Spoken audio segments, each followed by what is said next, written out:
Hello. I had made a video earlier about the azimuth angles and using azimuth on a flat earth to triangulate your position. And I based that on the azimuth of the moon from my location and Porto Williams. And I thought I was going to work on it a little bit more in my app just so that I could use it for any two locations. Once again, until flat earthers can give us a working model of the flat earth, this is the best assumption that I can make. They seem to like the AE map, and if it's flat like this, then we can project any location on the earth onto the surface of a map like this, and to project the location on a Cartesian coordinate system. So from the North Pole along the 0-degree meridian, that would be considered the x-axis, and along the North Pole plus or minus 90-degree latitude would be considered the y-axis. And we can base the x and the y coordinate location on this map in a similar fashion based on the distance to the North Pole along the x and the y coordinate in kilometers, such as what I have done. And I was playing around with a few different locations, and I found a couple of locations that really don't make any sense on a flat earth as far as the azimuth is concerned. So the first location is Porto Williams down over here in Chile. And the second one I pretty much put at around, I guess this would be Boise, Idaho in the US. There's a little bit of information here that you would find interesting. So these are the lat-long coordinates for the two locations. And in kilometers, I have the distance from the North Pole along the x and the y coordinates. And we can even measure the slope like this here, measured as 292 degrees in this direction. So you could subtract that from 360 to get a minus 100 and something degrees. This one would be similar. This would be 240 degrees to this location over here.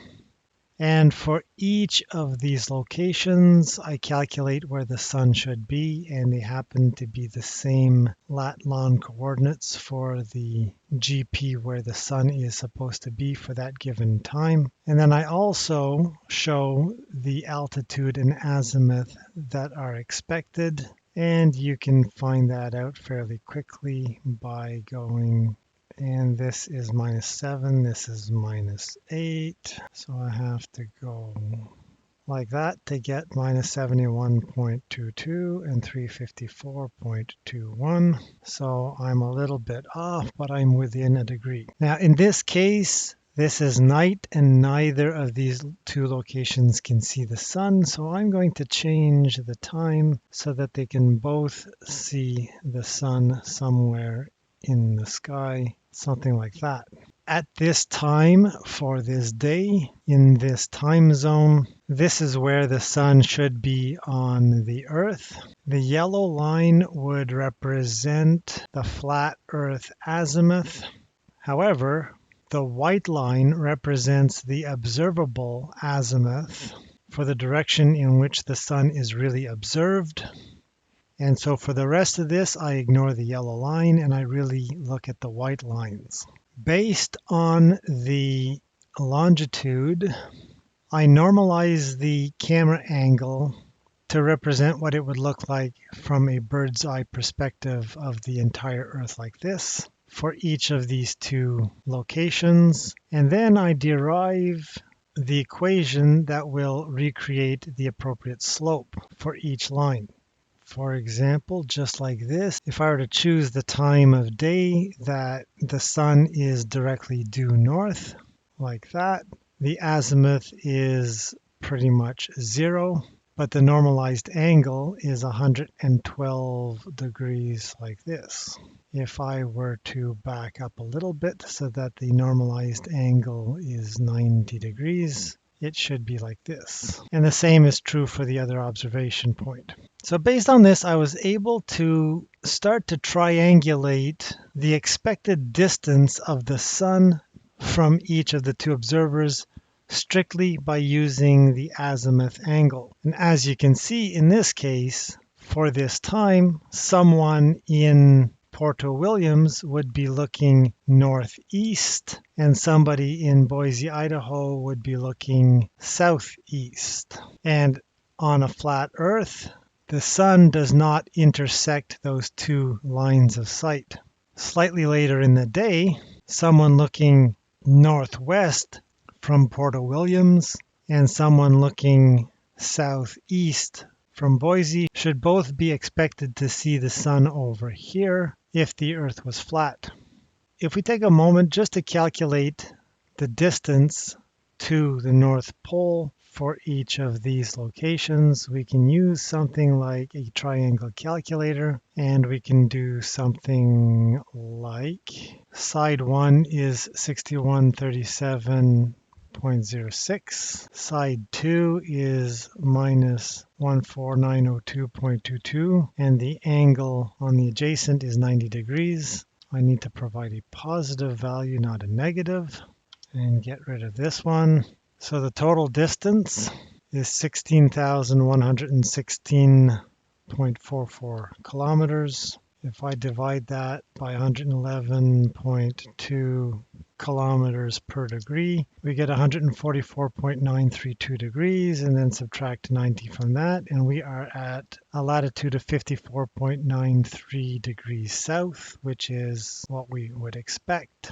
We can do a similar calculation for Boise or thereabouts, 2779.999 and 4815.101. Take this value and then divide by 111.2, which has a declination of 49.9 degrees.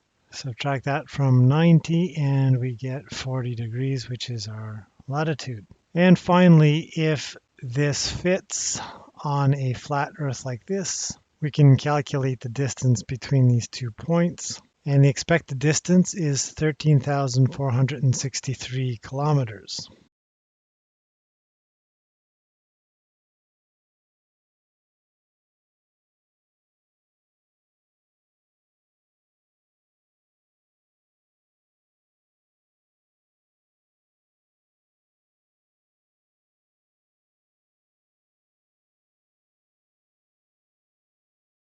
So I have the two observer points, Boise and Porto Williams. I have the direction of the sun for that given time. I've got a slope that corresponds to the azimuth angle of the sun for each of them. And the next thing I wanted to do was to calculate the intersecting point of these two lines. If you go to brilliant.org, you can find this page that shows how you can derive the intersecting point for these two lines. And through a simple bit of equation rearrangement, you can calculate x. And then once you have x, you take x and plug it into one of the two equations to get the y. That's pretty much what I did. And from that, I was able to calculate the intersecting flat Earth coordinate, which is 2,900 kilometers in this direction from the North Pole and 9,792 kilometers in this direction from the 180-degree meridian. The last thing that I wanted to do was to verify when the two intersect properly like this. In a case like this, the intersection does occur over here, but in the opposite direction of the expected direction of the sun. So what I did was, having calculated the intersecting point, which would be up here, I then calculate the slope from this observer to this point and compare it to the slope of the sun in this direction. And since it's obviously not in the same direction, I know that it doesn't intersect. So I can't display this value over here. But if I go a little bit later in the day like this, we can see that we do form a triangle like this. So how does this simple observation not work at all on a flat Earth? Well, at this time, the sun is already just over the horizon in Porto Williams, so the observer should be able to see the sun. And as the morning progresses,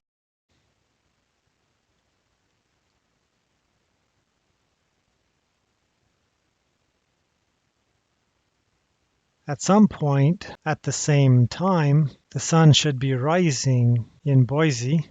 As you can see, the azimuths are completely wrong and they don't intersect at all.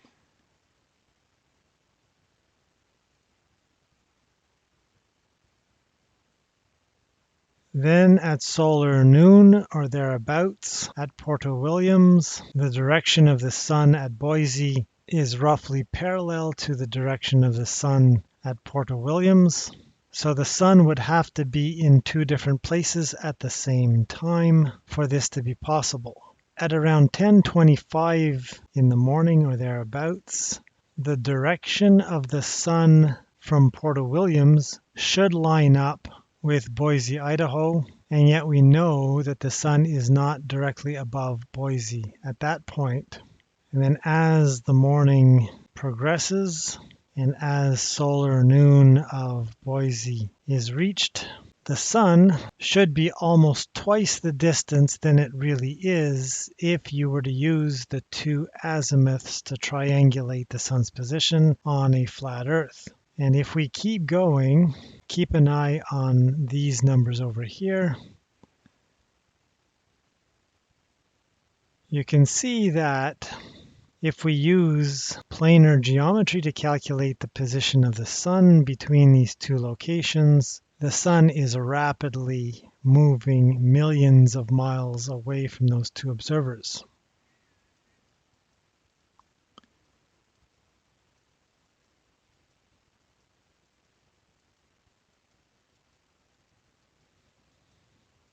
It really doesn't take much more time when the azimuths diverge and are no longer pointing in the same direction. So in this case, the sun must really have split into two for each observer to go off in separate directions. And they keep diverging until the sun sets for both of them at the same time. So I don't know about you, but this makes absolutely no sense at all to me on a flat Earth. And flat earthers completely refuse to address these points or to even try to model how that could be possible on their flat pizza world. That's going to be it for this one. Thank you for watching. I would appreciate the thumbs up, the subscribe if you're not already subscribed, the comment below, and all that other good stuff. And I'm going to see you again in another video soon enough. So bye for now.